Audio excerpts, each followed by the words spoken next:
case briefs, and so much more. LSData's got what you're looking for.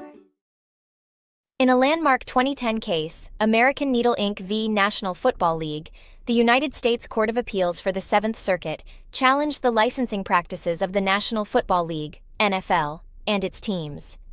The central issue in the case was whether the NFL teams, by collectively licensing their intellectual property to a single vendor, Reebok, for the production of trademarked items, violated antitrust laws.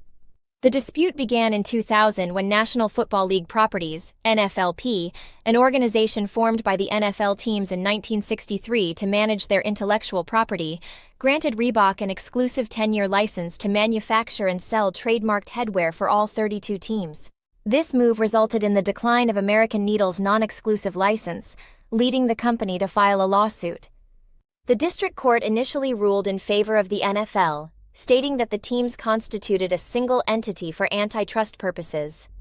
However, American Needle appealed the ruling, and the Supreme Court was tasked with determining if the NFL teams were a single enterprise or a combination, and if their licensing activities restrained competition and violated antitrust laws.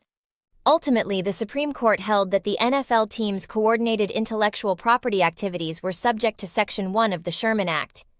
Furthermore, the court decided that the rule of reason should be used to evaluate any restraints on competition and whether the licensing agreement was in violation of antitrust laws. The case was subsequently remanded for further proceedings, in line with the court's opinion. Case briefs, and so much more. LSData's got what you're looking for. Visit lsd.law, elevate your mind. Leave the stress of class.